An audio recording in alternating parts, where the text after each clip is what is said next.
sekali saja menggadaikan jubahnya pada orang Yahudi, tapi itu bisa menginspirasi dan menjadi sumber bahwa berdagang itu boleh dengan orang lain. Rasulullah qadha sekali sholat subuh, sekali aja, tapi umatnya bisa membuat contoh, bisa qadha berkali-kali. Itu makanya ada ijma, ada qiyas, ada apa? Ada usul fikih. Itu Rasulullah itu juga pernah sholat. Itu kalau kita kayak anak kecil itu loh, sholat sarungnya ditaruh di leher itu pernah Rasulullah. Makanya ada sahabat itu pernah mau sholat, jubahnya dicentelke malahan, pecinya, terus kemudian sarungnya diikat di sini. Kenapa? Dulu Rasul pernah begini katanya, aku mau nyontoh. Rasul menjalankan cuma sekali, tapi kita bisa berkali-kali kalau kita nanam bawang di sawah. Loh, makanya kita butuh ijma, butuh qiyas. Akhirnya itulah namanya syariat yang berjalan terus mengikuti zaman-zaman yang berubah sampai nanti akhir zaman. Lah itu syariat. Lah kenapa sekarang umat Islam banyak sekali ribut? Karena ada orang tidak mau menerima ijma, menerima qiyas, nggak mau. Nah makanya di dalam syariat akhirnya mereka nggak punya sambungan. Akhirnya mereka kembali kepada Quran, Sunnah. Sampai bayangkan syariat itu jalan tol begini, sudah berjalan ke arah sana, tahu-tahu ada yang balik, ya tabrakan. Makanya ada yang kembali pada zaman Rasul, ya tabrakan, Kang. Tabrakan. Kenapa? Karena mereka nggak punya bekal. Orang kalau kembali kan bekalnya dikit biasanya. Kemungkinannya gagal di masa depan atau bekalnya kurang. Makanya suka kembali itu kan bekalnya kurang. Ngajinya cuma bab jenggot tok, ngaji bapak-bapak ya kurang bekalnya. Nah kalau bekal kurang, ya sudah nggak usah mundur lagi, naiklah truk ikut numpang orang. Itu makanya santri kalau bekalnya kurang nggak usah kembali, cukup taklid, ikut aja gitu, naik belum mesti sampai sana. Mereka nggak boleh taklid, makanya mereka mundur kembali, akhirnya tabrakan. Makanya enakan jadi santri, boleh taklid, kurang sangu di tengah jalan boleh gandol truk, kan enak. Loh, tepuk tangan di banter loh, biasa aja. Kalau yang sana karena nggak boleh taklid, harus pinter semua. Makanya kalau kurang bekal mundur lah. Lagi kalau kita kurang bekal taklid, numpah aja truknya siapa, nyampe tinggal lihat platnya aja. Oh kalau plat K sampai Pati ini kayaknya, plat AB sampai Jogja. Nah kalau gandol ikutlah yang penumpangnya banyak, jangan gandol yang penumpangnya sedikit, larinya cepet tapi gitu, tapi penumpangnya 2, 3 gitu. Sampai diturunkan, kalau nggak punya jenggot turun, nggak cingkrang turun, itulah makanya enak yang naik truk besar, cuman jalannya agak pelan, makanya NU dan santri truk besar maka jalannya pelan. Kalau jalan ya mu pabuk semua. Nah yang jalannya banter itu biasanya baru sedikit penumpangnya, kayak loro, banter, mobil sport tapi nabrakan karena kekencengan. Brok lu tabrakan, nabrak sapi, nabrak apa gitu. Santri itu sederhana aja, nggak usah ribet ya. Pokoknya kalau bekalnya kurang, naik truk gandol aja. Nah, banser ini gandol aja sudah. Makanya santri itu punya kebiasaan gandol sarunge kiai. Cari kiai yang sarungan. Aman sampean kalau gandol kiai yang sarungan, karena kiai kalau sarungan digandoli pasti dijak, karena kalau ditarik notrok. Kalau yang pakai celana itu ya ditendang sampean. Makanya Pak Polisi gandol sama kiai sarungan, kalau ditarik ya daripada gini melotrok. Nah, ini guyonannya santri lu, para ulama hebat. Semua ditanam dengan cara sini. Ini dulu jubah. Ini jubah Rasul itu dulu ya jubah begini. Tapi di sana kan kurma, tanahnya kering, bisa dipakai kemana-mana. Jubah sampai di sini nanam padi, ya nggak bisa. Kebulet itu, apalagi kalau nanamnya mundur, ini nanam di atas sarung. Maka akhirnya biar identitas jubahnya nggak hilang, dipotong sama para ulama dulu. Lah potongannya ini dijadikan ikat. Karena dulunya baju syar'i, maka potongannya bernama syar'un.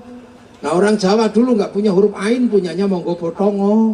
Maka syar'un menjadi sarung, saruan menjadi sarungan. Makanya kalau orang sarungan takbirnya biasa aja, karena kalau sudah dilinting antaranya wudel, antaranya pusar sama dada, itu bisa ada cantolannya bunder. Makanya santri kalau takbir Allahu Akbar biasa aja pasti langsung nyantol. Maka nggak ada nggak begitu, mesti nyantol aja. Nah yang nggak punya sarung punya segini takut melorot. Nah ini guyonan, jangan serius, nanti aku dibully menengok.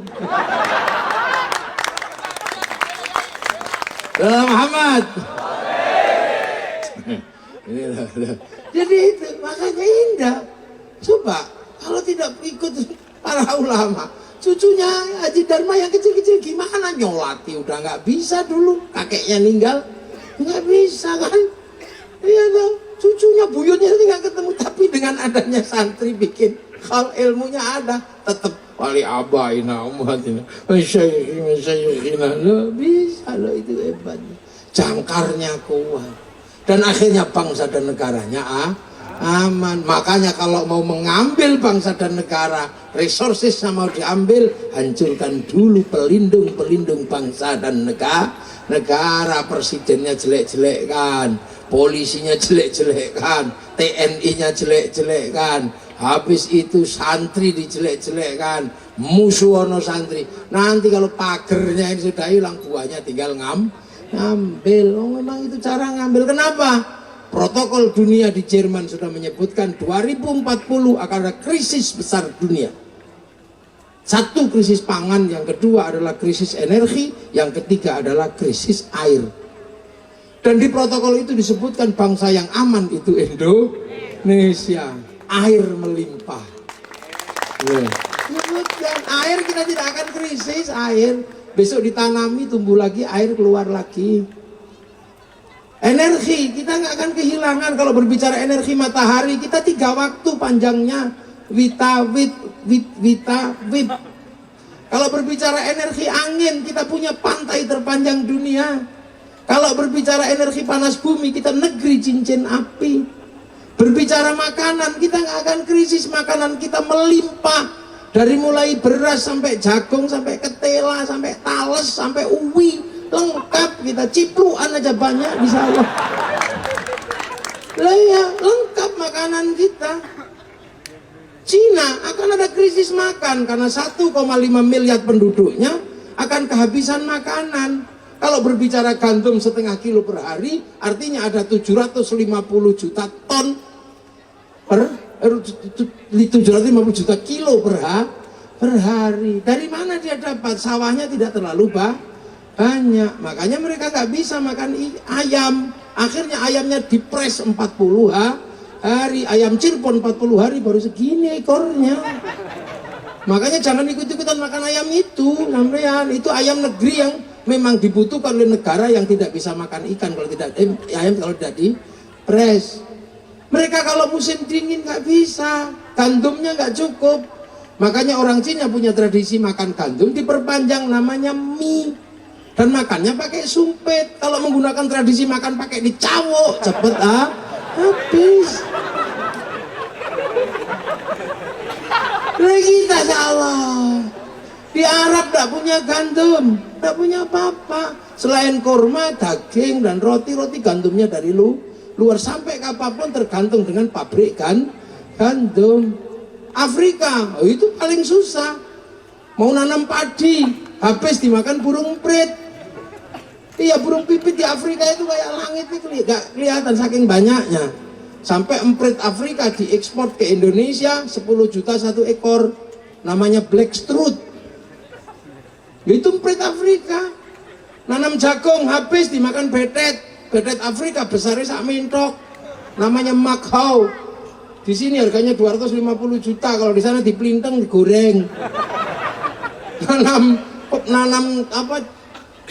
Nanam ini nanam pisang habis dimakan munyuk di sana. Munyuknya itu besar, satu tandan cuma segini habis, wong gedenya gorila. Apa coba? Di sana nggak bisa ngaji kayak kita lagi ngaji singo teko melayu semua.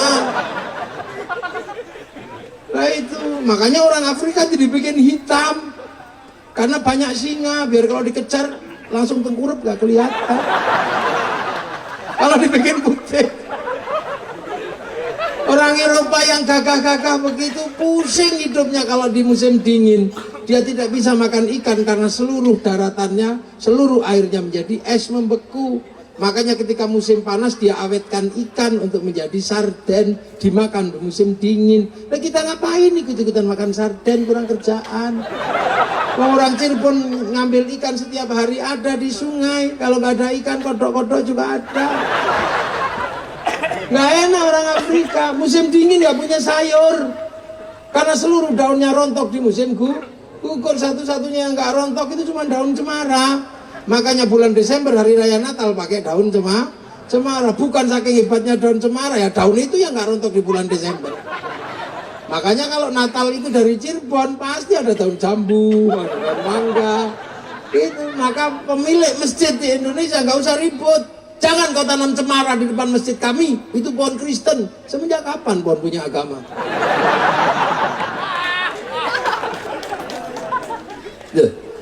Ini harus mulai disadarkan pada anak-anak generasi milenial ini, karena kalau enggak mereka menjadi generasi yang ahistoris, lost generation. Dipikir Cibasuki tok iki iso, nek Japung ra iso. Lost generation, generasi yang hilang. Karena apa? Dia sudah tidak mengenal pasar. Dia nggak pernah bersosialisasi untuk menunjukkan kebutuhannya. Dia tinggal pencet nomor handphonenya, keluarlah yang namanya jual beli online. Anak saya umur 14 tahun kalau belanja ke Kanada, ke Amerika online, yang nilai belanjaannya cuma 14.000. Apa nak peniti? Gak kebayang terus itu ongkosnya berapa dari sana. Ini internasionalisasi dunia. Makanya anak-anak baru lintas agama, lintas budaya, karena dunia baru. Iya, ideologi transnasional, bahkan penyakit transnasional. Maka jangan heran, maka sampai penyakit pun lintas bangsa, lintas negara. Pakaiannya anak Indonesia adalah yang dipakai anak Amerika, lintas bangsa, lintas negara. Budaya lintas bangsa, lintas negara. Tahu-tahu anak Indonesia pakai rambut miring kayak orang Korea. Tahu-tahu ada joget Gangnam Style, baru keluar 3 hari sudah menjalar ke seluruh dunia. Ujung dunia di Maroko sana pakai WhatsApp, ujung negoro di Batang juga pakai WhatsApp. Cirebon yang paling gelesep di Ciledug sana juga pakai WhatsApp. Sudah tidak lagi aku tresno sliramu, tapi I love you semua. Ini dunia, batasnya nggak ada. Bahkan negara pun tidak bisa memberikan pajak pada WhatsApp, nggak bisa macai Facebook. Kenapa? Ini dunia lintas bangsa, lintas negara. Batas milenial tinggal satu. Apa? Kalau kamu masuk ke negara orang, pasti kamu ditanya pasportmu mana. Artinya identitas kebangsaan seseorang ditentukan dari mana dia berasal. Maka jangan kau olok-olok bangsamu, cintai bangsamu, karena ini adalah ruang teduh untuk kita hidup bersama-sama.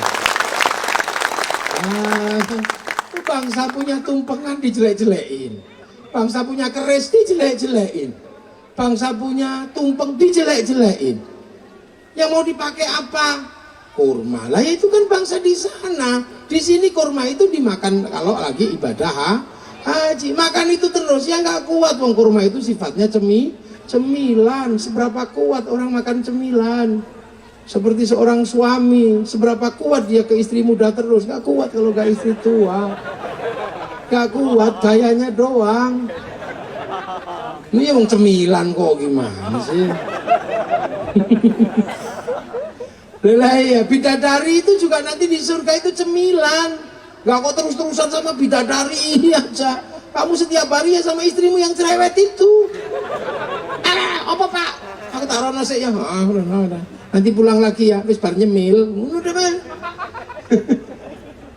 Lah ini bangsa. Makanya negara-negara sekarang sedang memperkuat bangsanya agar tidak pecah, karena ruang pertahanan anak bangsa adalah negaranya. Makanya Malaysia sudah mulai sadar ketika transnasional ideologi merajalela di sana. Mereka mulai mengetatkan ISA, Internal Security Act, penangkapan tanpa pengadilan, itu di Malaysia. Di sini HAM. Nah iya, makanya di sana ada. Agar bangsanya tidak pecah dan diadu domba, mereka memperkenalkan kembali nilai kebangsaan di kalangan anak-anak. Bikinkan film Si Upin dan Si Ipin. Si Upin dan Si Ipin tidak boleh lupa bangsa Malaysia, dikuatkan oleh ras India. Maka Si Upin dan Si Ipin dikenalkan dengan tokoh kecil namanya Jarjit. Dan dia nggak boleh lupa bahwa bangsa Malaysia dikuatkan dengan ras Cina. Maka Si Upin dan Si Ipin dikenalkan kembali dengan tokoh kecil namanya Mei Mei. Dia nggak boleh lupa ada anak-anak Indonesia yang memperkuat Malaysia, kenalkan tokoh kecil namanya Susanti. Loh, ini cara mereka menguatkan bangsa. Ketika Amerika kalah dengan Vietnam, biar bangsanya tidak malu, bikinkan film Rambo 1 sampai 6. Kalah dengan Timur Tengah, dia bikinkan film Hot Shot 1 sampai 2. Gagal dengan terorisme, dia bikinkan film 12 Strong.